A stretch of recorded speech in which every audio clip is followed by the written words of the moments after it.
Repasemos un poquitito. La primera capa del modelo de 7 capas.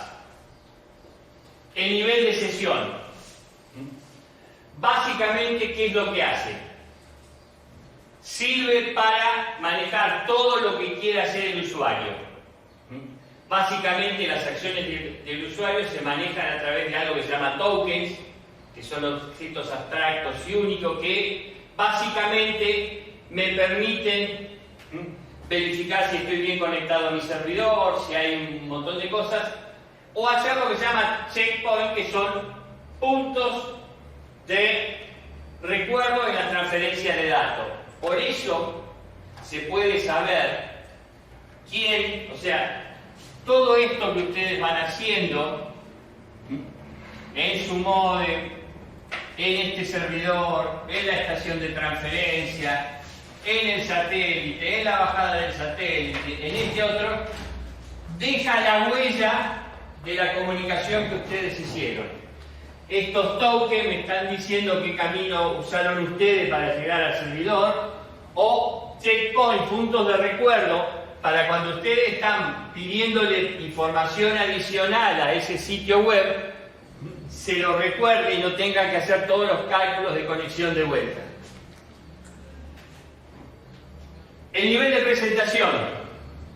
El nivel de presentación básicamente le provee información a aplicaciones como identificar el perfil de usuario, por qué páginas navegaron, qué cosas buscaron en internet, cómo hacer traducciones entre juegos de caracteres. Si ustedes, este servidor tiene un juego de caracteres chino y ustedes quieren traducirlo, toda esa información está en lo que llamamos el nivel de presentación. Lo mismo con los números y todo lo que hace a... Acuérdense que nosotros decíamos que nos teníamos que poner de acuerdo en el lenguaje. El lenguaje tiene muchas particularidades y básicamente el nivel de presentación almacena las particularidades de la comunicación. Y por último, el nivel de aplicación tiene que ver con los programas que ustedes usan. Cada programa tiene una forma particular de manejar la comunicación. El mail, la página web, el protocolo de comunicación por teléfono, tiene sus características y básicamente el nivel de aplicación define qué características se le agrega a esa comunicación. Los niveles de transporte y de red, o sea, cómo organizo la información y cómo identifico a la persona que transmite información y a la persona que recibe información. Hay dos tipos de protocolos, o sea, los protocolos sin conexión, en que básicamente la información se adapta independientemente de quién se comunique con quién. Por ejemplo, si yo mando un conjunto de caracteres, puedo a su vez agregarle un carácter adicional o un conjunto de ceros y unos adicionales que me va a decir cómo verificar que la información que transmití no tenga error. Y fíjense que eso no depende de quién se comunique con quién, o sea, eso va a estar siempre. Entonces eso se llama un protocolo sin conexión. Y un protocolo orientado a la conexión me va a decir cómo se acomoda en ese flujo de datos a lo largo de la red o cómo se establece la relación entre las dos personas que se comunican con la red. Por ejemplo, si ustedes están utilizando WhatsApp, los datos del WhatsApp se van a ir a un lugar de su celular distinto que los datos de una navegación por internet o que los datos del correo electrónico. Cada uno de ellos va a usar lugares distintos de su celular para almacenar la información y para comunicarse. Esos lugares por donde entra la información se los suele denominar puertos de comunicación. Entonces yo tengo una dirección que me permite identificar dónde está la persona y tengo un puerto para decir en qué lugar del equipo voy a guardar los datos de esa comunicación. Estos generalmente son protocolos orientados a la conexión y pueden estar tanto en los protocolos de transporte como en los protocolos de red. ¿Cuáles son los protocolos más comunes? Básicamente hay tres que son los protocolos más comunes. El primero es el estándar que generó Microsoft, que es el protocolo NetBEUI para transporte y el protocolo NetBIOS para red. Los protocolos de Microsoft básicamente se utilizan dentro de la comunicación de redes Microsoft. Si yo tengo almacenado una red de equipos Microsoft, estos protocolos sirven para las aplicaciones de Microsoft. Y generalmente tienen la propiedad de agregarse a otros protocolos, como es el caso del protocolo que genera Unix o Linux, que es el protocolo que se utiliza en Internet y que son los protocolos de comunicación básicos que existen hoy en día, que es el TCP/IP. Entonces, podríamos pensar que si yo estoy utilizando una red para comunicarme a Internet y esa red se configuró utilizando los protocolos TCP/IP, tener que desconectar ese protocolo y conectar de vuelta el protocolo Microsoft para transferir un archivo entre dos computadoras, es un exceso de trabajo. Entonces, lo que suelen hacer muchos de esos protocolos es utilizárselos a partir de a partir de un protocolo TCP/IP que establece una red de computadoras, el protocolo NetBEUI y NetBIOS se adiciona al protocolo TCP/IP. Es como si pensáramos que el protocolo TCP/IP llega a caballito el protocolo NetBEUI y NetBIOS. Este protocolo de Microsoft se sube a caballito del protocolo de Linux. Y después, el tercer sistema de protocolo adicional es el de Nobel. Nobel es un sistema que hoy en día se utiliza mucho en plantas industriales, en equipos de alta seguridad, porque fue un sistema que nació con las redes de computadoras y todavía se utiliza mucho. De hecho, el principal uso de este protocolo es este protocolo vinculado al protocolo TCP/IP, es lo que usan la mayoría de los juegos de computadora, porque es un protocolo muy ágil. También se utiliza en estaciones de monitoreo de plantas de proceso continuo y también se utiliza en algunos sistemas bancarios, porque son sistemas muy seguros que básicamente minimizan todo lo que sea la generación de errores. Bien, ahora tenemos lo que es la capa de conexión entre datos o capa de enlaces. Básicamente, ¿qué es lo que hace la capa de enlace o la capa de conexión? Evita que los paquetes tengan errores. Fija el acceso al medio, o sea, en qué momento desde mi equipo salen los datos y a qué velocidad se transmiten los datos. Que son tres cosas muy importantes. En primer lugar, hay una subcapa de bloque de datos que lo que hace es recuperar errores. Yo muy probable que genere, junto con la información que transmite, información que me permite vincular la información que transmití con un código de verificación para ver si los datos se transmitieron correctamente. E incluso, en algunos protocolos, se pueden hacer pequeñas correcciones. Esto es lo que llamamos la subcapa de bloques. Básicamente trabaja con tres protocolos fundamentales, que son los protocolos maestro-esclavo, por interrupciones o por token de datos. Y esto tiene que ver según qué sistema de datos se utilice. Hoy en día, básicamente, el sistema más utilizado es por interrupciones. O sea, cuando en mi equipo de computadora o en mi celular, además, yo recibo una transmisión, se genera una interrupción para lo que estoy haciendo y le da bolilla a mi sistema de comunicación. Por eso pónganle que ustedes estén jugando un jueguito con su celular, ¿no? Y en ese momento reciben un WhatsApp, se activa el sistema de interrumpe lo que están haciendo y le aparece el cartelito de WhatsApp diciendo está recibiendo un mensaje de que, ¿por qué? Porque interrumpió lo que está haciendo y le pasa la información que recibió. Esto tiene que ver con esa capa de recuperar información. Y la otra es cómo yo mando señal. ¿Cuál es el problema que se origina cuando yo envío una señal?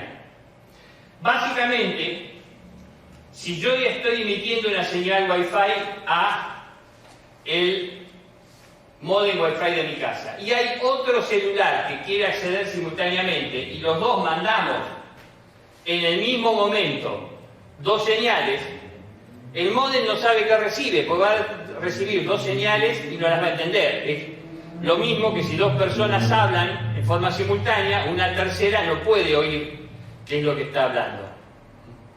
Entonces, eso requiere o que una señal sea más fuerte que la otra, o que las dos señales se pongan de acuerdo. Por lo general, lo lógico es que se pongan de acuerdo. Por eso en clase yo jodo con que no hablen, porque me obligan a levantar la voz para que el que está hablando deje que su compañero me escuche. Y si todos nos pusiéramos de acuerdo, y mientras el burro rebuzna, los demás escuchan, no habría necesidad de que yo eleve la voz, no me cansaría la voz, tendría el mismo tono de voz durante toda la clase. Bien, usando eso como ejemplo, tenemos que yo puedo controlar ese acceso por división de tiempo. Yo pongo a todas las personas que quieren conectarse con un reloj. Entonces yo sé que en el segundo 1 me toca a mí transmitir, en el segundo 2 le toca a la otra persona, en el segundo 3 le toca a la otra persona y después volvemos. Entonces se llama división de tiempo. Cada cual tiene un instante de tiempo en el cual transmite y todo lo demás se calla. El otro es por detección de portadora. ¿Qué es lo que pasa? Yo me fijo si hay otro transmitiendo y no transmito. Esto sería el equivalente a decir que mientras yo hablo y estoy hablando, nadie habla, y si quiere interrumpirme levanta la mano. Entonces yo detecto que hay alguien que quiere, me callo y la otra persona puede hablar. Y el sistema optimizado de portadora ocurre que dos personas quieren simultáneamente acceder al medio, entonces se produce un retardo y se vuelve a censar. Yo miro si hay señal. No hay nadie emitiendo, en lugar de emitir en ese mismo momento, espero un determinado tiempo, vuelvo a ver si no hay nadie hablando y ahí recién emito.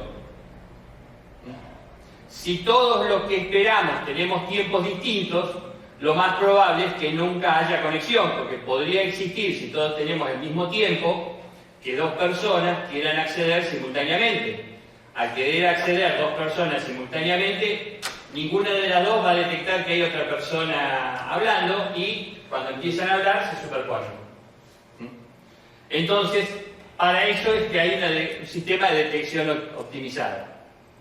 Parecido a si dos de ustedes quieren hacerme una pregunta, si directamente hablan cuando yo me callo, lo más probable es que yo no entienda. Ahora, si primero levantan la mano, yo le doy primero a uno y después a otro, todos nos podemos entender. Esos son los sistemas optimizados que tienen los sistemas de conexión. Por último, tenemos lo que habíamos llamado la capa física. Y básicamente es una descripción de este proceso que vimos antes. ¿De qué manera yo me puedo comunicar? Por un cable, por aire, o sea, todo lo que sea emisión de ondas de radio, o por fibra óptica, que es por luz que va a través de un cable muy finito y que puede recorrer grandes distancias. Los cables generalmente no pueden recorrer muchas distancias y necesitan lo que se llaman repetidores. Un cable normalmente opera dentro del rango de los 100 a los 200 metros.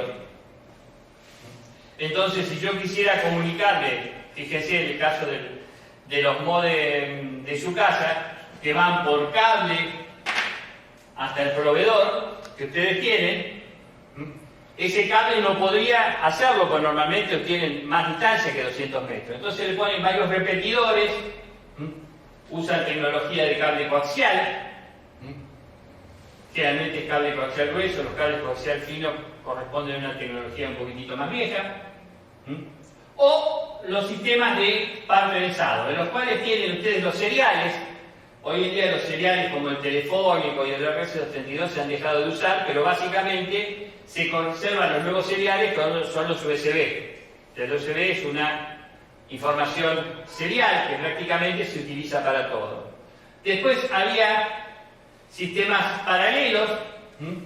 Los sistemas paralelos básicamente se utilizaban para manejar algunos periféricos, ya hoy en día no se utilizan. Y después están los sistemas UTP, que son los cables que ustedes ven conectados a las computadoras, y que básicamente es un sistema de varios pares seriales que aumentan la velocidad de un solo cable. Con esto más o menos sería el espectro total de elementos que nos podemos encontrar en una capa de conexión física. Después tenemos todo lo que es transmisión de ondas por aire, que tendríamos en primer lugar las microondas, y dentro de eso lo que llamamos la señal Wi-Fi, que generalmente son señales de alcance corto. Hoy en día agregamos a eso el Bluetooth, que es otra manera de conexión más corta, más segura.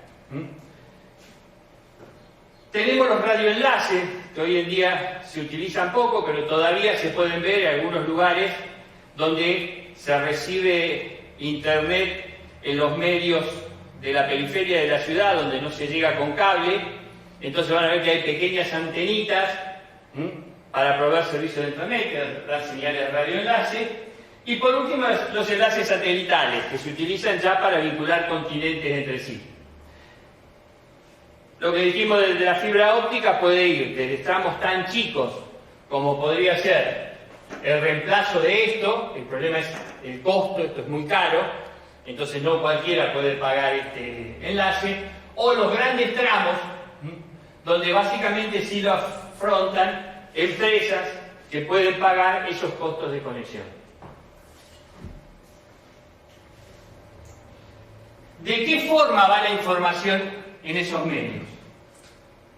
La forma de transmisión no lo vamos a ver en detalle, pero sí lo vamos a presentar para que, si alguna vez lo escuchan, tengan idea. Puede ser por pulsos. Yo pongo pulsos eléctricos, generalmente esto va a estar asociado en cables cortos, donde la señal eléctrica no se deforma, porque no se atenúa por la longitud del cable, en lo cual yo asigno ceros y unos a la presencia o a la ausencia de una señal eléctrica. Después está por sistema de modulación. La modulación es el mismo sistema que ustedes utilizan para escuchar radio AM o FM.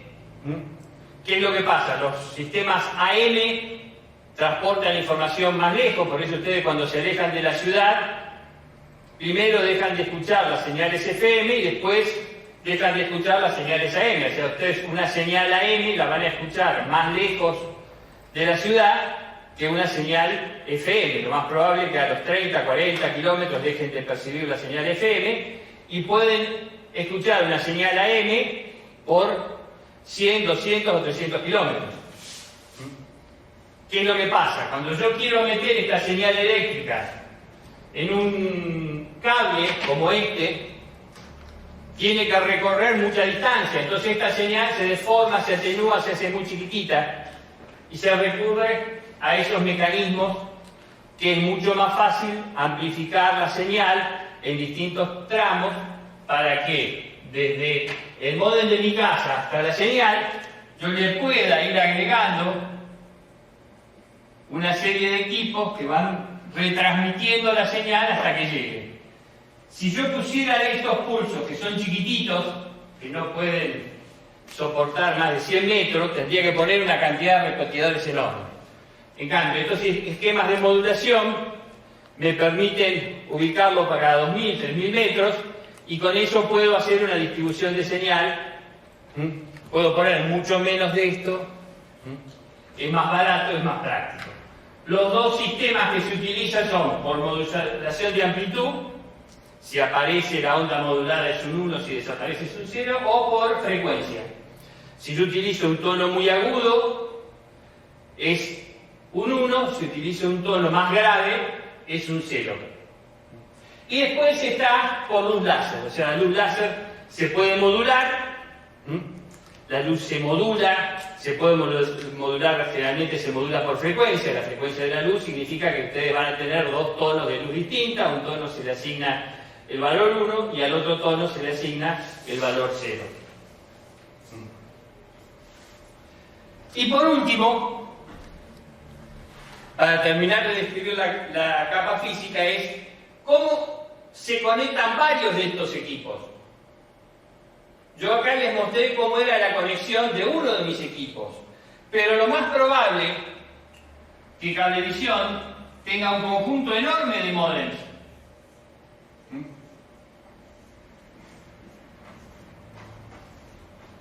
Y ese conjunto de módems se va a conectar de distintas maneras. Esa forma de conectar equipos de computación entre sí, ya sea por una red Wi-Fi, ya sea por cables, ya sea por fibra óptica, tiene unas formas básicas de conexión. A esas formas de conexión se las llama topologías de red. ¿Cuáles son las topologías básicas de red? El primero es la barra. ¿Y esto qué significa? Que todos los equipos acceden al mismo medio y se comunican todos con todos. No hay nadie que maneje eso. Básicamente sería, si yo tengo varios equipos comunicándose entre sí a través de una señal Wi-Fi, el medio es el equivalente a esta barra. Pero no tendría que tener alguien que maneje la batuta como es el router o el módem Wi-Fi que hay en mi casa. Después, ¿qué es lo que tengo? Los sistemas en estrella, en el cual todos acceden a un punto único. También sería lo que pasa acá. En este caso tendríamos, si yo tengo un cable módem, tendría un equipo en el medio que permite a todos ellos conectarse entre sí. Después tengo el anillo. Dice que esta estructura implica que este equipo se comunica con este, después se comunica con este, después se comunica con este, después se comunica con este. Esta estructura es una estructura propietaria de IBM, recibía el nombre de token ring o anillo por pasaje de token. Token es una especie de mensaje que iba corriendo entre los distintos equipos que se conectaban. Tenía la ventaja que si yo a esta barra la interrumpo o a esto lo secciono, los equipos pierden contacto entre sí. O sea, si yo corto esta barra acá, este grupo de equipos no puede comunicarse con este. Si corto esta estrella así, este grupo de equipos no puede comunicarse con este. En cambio, si yo corto el anillo así, este equipo puede todavía comunicarse con este otro, este puede comunicarse, o sea, siempre puede seguir comunicado por más que yo rompa en algún lugar el anillo. Estas son las tres estructuras básicas, y una estructura derivada de todas ellas es la estructura árbol, en la cual en la estructura árbol hay dos tipos de nodos.